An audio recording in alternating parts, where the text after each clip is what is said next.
ملاحظه کردین و حتما خاطر شریفتون هم هست، ذیل عنوان کلی اخلاق استاد تحریری عزیز هفته گذشته پیرامون نصیحت صحبت کردن و ما متوجه جایگاه و اهمیت نصیحت شدیم و روایتی هم خوندن که خیلی یه نهیبی بود برای خود من و تأمل برانگیز بود که جامعه‌ای که در اون مردمش اهل نصیحت نباشن و دوست نداشته باشن نصیحت رو، مورد رحمت خدا نیست. همچین مضمونی حالا کاملترش و دقیقترش رو انشالله خواهند فرمون مجدد و حالا ما این بحث رو میخوایم انشالله توی این نوبت ادامه بدیم. آقا سلام عرض کردم، خیلی خیلی خوش آمدید. سلام علیکم. خوشحالیم از زیارتتون. بنده هم همچنین. انشالله که زنده باشید، موفق باشید، سلامت باشید. همچنین. قربان شما. من یک کوچولو عرض کردم برای اینکه تداعی بشه برای مردم بحث هفته گذشته. از هر جایی سلام میدونید شروع بفرمایید استفاده. بسم الله الرحمن الرحیم. الحمد لله رب العالمین و صلی الله علی محمد و آله الطاهرین و لعنة الله علی اعدائهم اجمعین. انک لعلی خلق عظیم. خدای متعال انبیاء خودش را مخصوصا نبی بزرگوار اسلام صلوات الله علیه و آله رو به فضائل گوناگونی تعریف میکنه و توصیف میکنه که به هر حال ما این الگوهای کامل خودمون رو بشناسیم و تنها الگوی برای رسیدن به کمال حقیقی به هر حال نبی اکرم و اهل بیت علیهم السلام هستند که در جلسه گذشته اون آیه الگو را خواندم. حالا در این جلسه این نکل علی خلق آیه رو که این آیه خیلی وسیعه که اخلاق پیامبر رو عظیم معرفی میکنه. عظمت دو جوره، یک عظمت کیفیه، کمیه ببخشید، یعنی در هر فعالیتی از فعالیت‌های زندگی اون حضرت به اخلاق توصیف شده، از کوچکترین کار، از امور عادی تا امور اجتماعی و همه اینها. کمی به این معنی، کیفی به معنای این که این اخلاق بندگیه، اخلاق الهیه. تنها نحوه انجام امور خوب دنیایی مقصود نیست که میگن حالا اخلاق خوب. حالا بحثه که آیا عنوان اخلاق تنها به صفات اطلاق میشه یا اعمال اخلاقی رو هم اخلاق گفته میشه که عده‌ای از متفکرین ما این رو بیان کردن. در روایات ما هم این معنا به هر حال کاربرد داره که ما در بحثامون هم همین رو انتخاب میکنیم که هم به صفات مطلوب در مقابل صفات نامطلوب اخلاق رسیده، هم به افعال پسندیده، حالا اول پسندیده نزد شرع مقدس، بعدش هم پسندیده در نزد به هر حال عرف مردم که منافاتی با موازین دینی نداشته باشه. درست. که از آن به معروف تعبیر میشه. حالا همینجا الان فرمودین، ببخشید من کلامتون یه کارخونه شکر یادم افتاد. من هفته پیش آخر برنامه یه سوالی برام پیش اومده بود، گفتم هفته آینده میپرسم. گفتین معروف، یادم اومد. آیا نصیحت رو میشه زیر مجموعه امر به معروف و نهی از منکر گفت یا نه تفاوت‌هایی داره؟ یه تفاوت‌هایی داره. امر به معروف و نهی از منکر یک حیثیت خاصی رو از روابط بین مؤمنین بیان میکنن و اون حیثیت رابطه ولایته، رابطه دوستیه، به نوعی رابطه سرپرستیه که مؤمنین به جهت ایمانی که دارن حق این که به اونها امر بکنن دارن. یعنی بنده که در وادی ایمان قرار گرفتم، این وادی ایمان اقتضا میکنه که تحت فرامینی قرار بگیره. حالا اول فرامین الهی، بعد فرامین نبی اکرم و اهل بیت، بعدش در مصادیق که من حالا این فرمان رو عمل نمی کنم. وقت خدای متعال به شما مؤمن حق داده که به من امر بکنی که اگر ایمان داری چرا نماز نمیخونی، چرا روزه نمیگیری، چرا کارهای خیر رو انجام نمیدی. شرط ایمان هست براش؟ یعنی اگه کسی که یه کار اشتباهی داره انجام میده و باید الان بهش امر و یا نهی کرد، باید جز مؤمنین باشه؟ بله. تا مورد امر معروف نهی از منکر. بله، این مصداق اولش برای مؤمنینه که در ذیل اوصاف مؤمنین یأمرون بالمعروف و ینهون عن المنکر داره. المؤمنون بعضهم اولیاء بعض، این اولیاء مقصدمه. یأمرون بالمعروف و ینهون عن المنکر که یه مقداری رابطه مؤمنین رو قوی بیان میکنه که همونطور که به هر حال پدر نسبت فرزندش ولایت داره که تا وقتی که سر به هر حال مرحله انتخاب و اینها نرسیده به هر حال امرش بکنه این کار رو انجام بده. مؤمنین هم این حق رو دارن که به هم دیگه امر کنن چیزی رو یا نهی بکنن. اما اون مسئله نصیحت و موعظه یه مقداری دامنش وسیع تره. امر معروف و نهی از منکر در حیطه واجبات و محرمات. درسته. اما نصیحت خیلی دایرش وسیعه.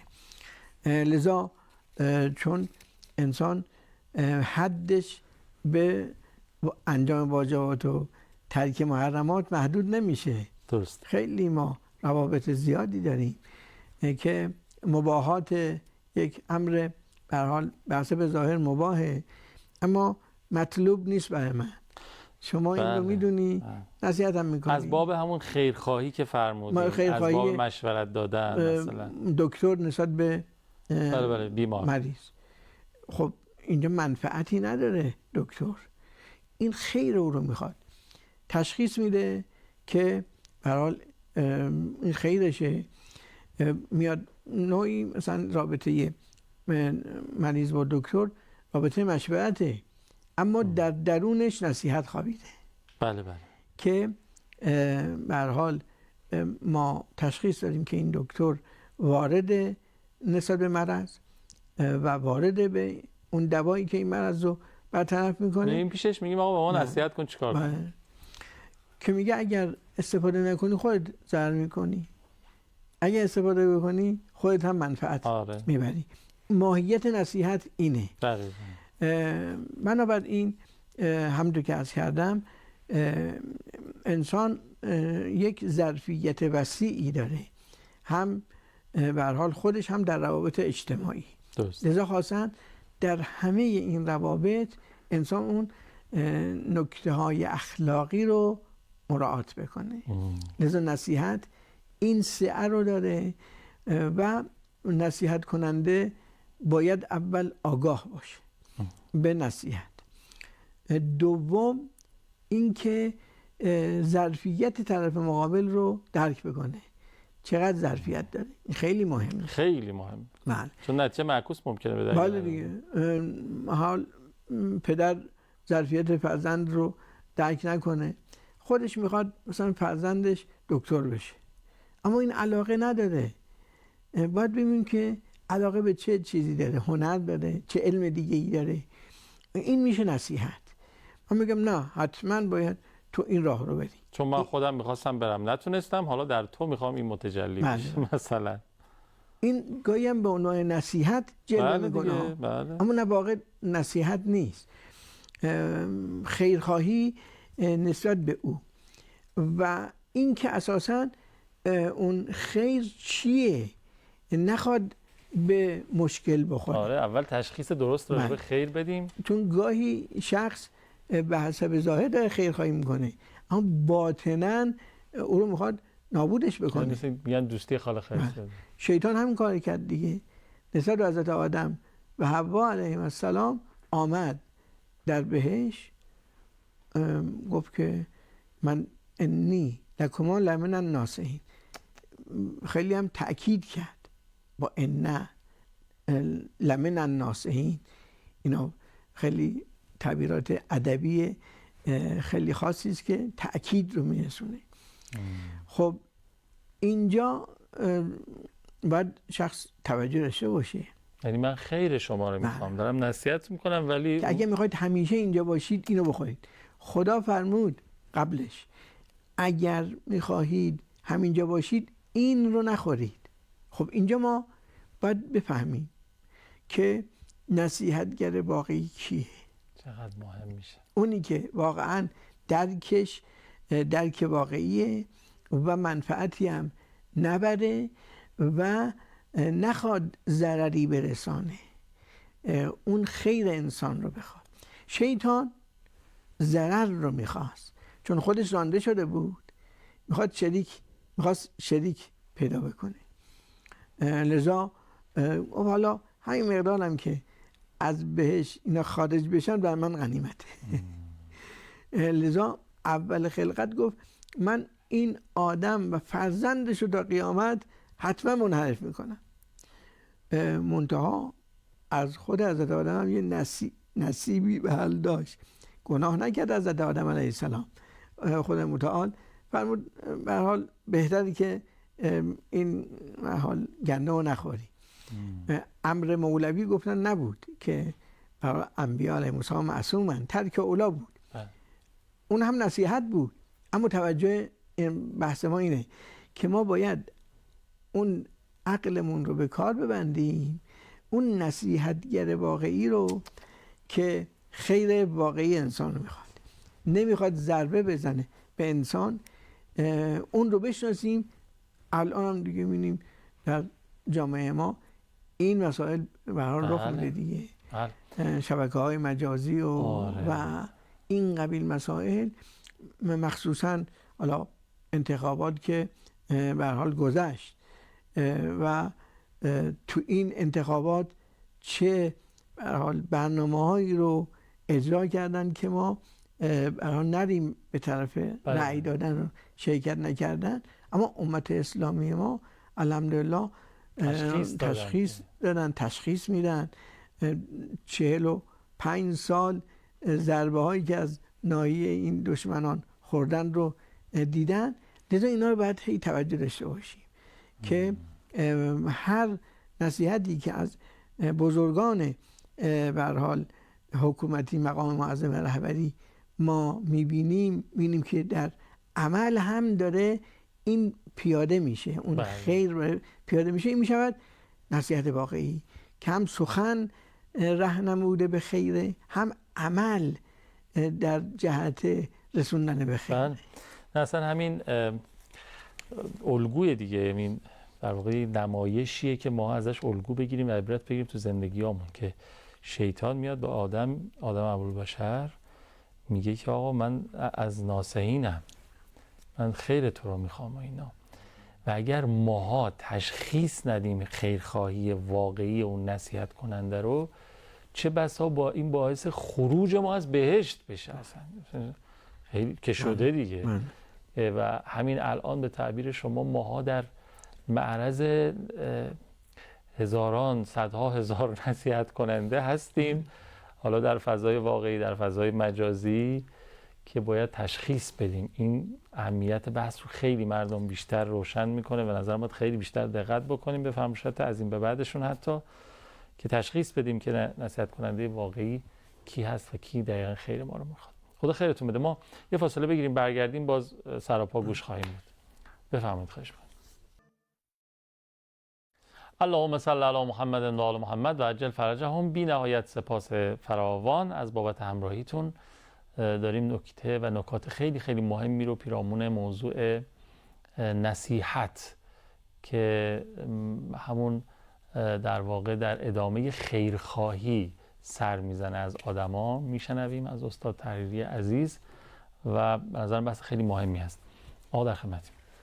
بله، در این رابطه عرض کردیم خب یه نصیحت کننده داریم، یک نصیحت شونده داریم که حالا تعبیر بکنیم به آداب یا فضایل اخلاقی نسبت به هر یک فرقی نمیکنه. بعد از به هر حال روشن شدن اجمالی اهمیت نصیحت، ما روایات در این زمینه زیاد داریم. یک نمونه های به هر حال کمش رو در این برنامه ها عرض کردیم که خدای متعال میفهمد محبوب ترین چیزی که بنده‌ام به واسطه آن مرا بندگی میکند نصیحت کردن برای من است. یعنی امام سجاد علیه السلام در رساله حقوق بندگی را پخش کرد در همه ابعاد زندگی ما.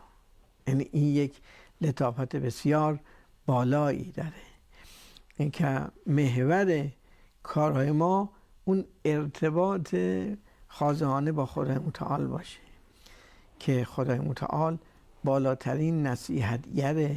خواسته ما هم مانند خودش برحال پیروی بکنیم دیگه. یعنی مثل نمونه خودش، مانند که نداره، مثل خودش ولله المثل الاعلی. هر مقداری که ما اوصاف الهی رو تحقق ببخشیم به همون مقدار مثل شدیم، نمونه شدیم. لذا به ائمه علیهم السلام تو زهد جامعه می‌خونیم والمثل الاعلی، ایشان مثل اعلای خدا هستن، این بالاترین جلوه دهنده اوصاف الهی اهل بیت علیهم السلام است. به هر حال نصیحت این چنینه. لذا نصیحت کننده باید به اندازه‌ای که نصیحت شونده از کردیم تحمل داره نصیحت بکنه. اون چیزایی که لازمه در مرحله اول، اون مسائل لازم خیلی مهمه. بعد مسائل فرعی را گاهی طرف می‌بینه که طرف مقابل گوش شنوا داره، هی میگه، اون هم یه ظرفیت خوبی داره، عمل میکنه، یه مرتبه از پا میفته. اینها خیلی مهمه، چون دیده شده در روابط معنوی شخص ظرفیت ها رو مراعات نمیکنه. لذا طرف مقابل در ادامه به ضرر روحی میخواد تربیت معنوی بکنه، اما عکسش رخ میده. لذا نبی اکرم صلی الله علیه و آله فرمود انا معاشر الانبیاء امرنا ان نکلم الناس علی قدر عقولهم. ما پیامبران مأمور شدیم که با مردم به اندازه عقلشون سخن بگیم. یعنی عقل رو بارور میکنند، اونتا تدریجاً. یه الگوه برای اون کسی که میخواد نصیحت بکنه دیگه. بله. متناسب با اون عقل و درک اون فرد. لذا فرمودن نکته بعد این ارتباط محبتی باشه، به صورت مهربانی باشه. حالا هر کی هست اول اون حالت مهربانی رو، بعد دیگه اگر تأثیر نذاشت مراحل بعدی، چون شنیدن عیوب سخته دیگه. لذا باید کم کم ظرفیت رو آماده کرد. نصیحت در واقع اینه دیگه، خیرخواهیه. از اون طرف هم نفس انسانی هم یه وقت طغیانگره، یه وقت دنبال استقلاله، خودخواهیه، نمیخواد به نوعی زیر بلیت بره، خیال میکنه داره طرف دخالت در کارش میکنه. اینم یه به هر حال برداشت بدی ذاتاً ما آدمان. آره. اینم هست، این نواقص هست در ماها. لذا باید همه اینا با هم دیگه جفت بشه، هم خودمو ناقص بدونم و هم اینکه نیاز به راهنمایی دارم.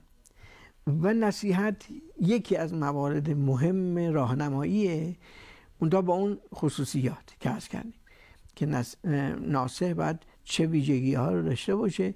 بعد از اینکه این ویژگی ها رخ داد دیگه بعد اون مراحل بعدیه. حالا صفات نصیحت کننده رو دارم بله که ما در با مهر و محبت و با در روایت است که سخن حق بگه و آنچه را که به هر حال برای خودش میپسنده و دیگری هم بپسنده. این خیلی مهمه، چون طرف خیر رو میخواد دیگه. اگر برای خودش این رو درک نکرده چجوری میتونه راهنمایی بکنه خیر رو سر راه من بذاره؟ اگر این معنا باشه، هم ظرفیت طرف مراعات شده و هم اون دلسوزیه رخ داده و آخریش هم تجاوز نکنه، از حد دیگه تجاوز نکنه که این نصیحت به هر حال نتیجه خلاف رو به بار بیاره. یعنی اینقدر زیاد بگه، اینقدر تکرار کنه، اینقدر تاکید کنه که دیگه. بله، در روابط به هر حال خانوادگی این چنینه. باید مواقع خاصی به هر حال این ارتباط نصیحتی مهارت باشه. خاصی میخواد. بله. وقتی که خانم خسته شده و اینها از کار خانه و بچه اذیت کرده و حالا بیایم نصیحتم بکنیم، یا آقا از سر کار اومده خسته است. بله، اینا باید مواظب باشیم. این زمان شناسیه، میگن رگ خوابش چیزی میگن، موقعیت شناسیه. آره باید بشناسی. این موقعیت شناسی خیلی مهمه که الان موقعیت چیه، چجوری باید سخن بگم. چون سخنان هم فرق میکنه ها، میگن بنشین بفرما اینا. آره، آقایونی که توی این علوم هستن میگن افهامی تفهیمی داریم یا سوالی داریم. معمولا تو بخش تفهیمی یعنی تو نمیفهمی من میفهمم، این طرف واکنش منفی نشون میده، ولی مثلا میشه سوالی به نظرت اینجوری بهتر نیست مثلا باشه. ولی در روابط خاص این خیلی خوبه. آره. فرزند با پدر مادر که اون امر معروفش هم انجام شده، منتها تکلیف رو انجام داده، پدر این کار رو بکنی بهتر نیست، حالا ما سخن خودمون رو بگیم، مثلا غیبت نشه، یه دفعه بگم که غیبت نکن، اون وقت او هم حالت عصبیتش رخ بده، گل بکنه و اینها به هم بخوره. برخلاف روابط به حال خانوادگی این چنینه. بله. خیلی باید یا حتی بشه. اصلا خیلی وقتا از داریم نصیحت میکنیم اما تو با زبان نه، با زبان بدن، کاری که امام حسن و امام حسین کردن تو ماجرای وضو گرفتن. به نظرم توی همین یه جور نصیحت بود، تو نه نصیحت کلامی، نصیحت رفتاری بود که درست انجام شد. خب خیلی ممنونم، اتفاقا به جاهای قشنگش رسیدیم. منتها فرصت برنامه طبق معمول، یعنی زمان انتهای برنامه میزنه قشنگ تو ذوق شما دیگه، چاره‌ای هم نیست، بعد طبق این چارچوب حرکت بکنیم. ان شاءالله ادامه بحث ما تو جلسه بعد. فقط جلسه‌مون دیگه شما الان در واقع آداب نصیحت از سمت نصیحت کننده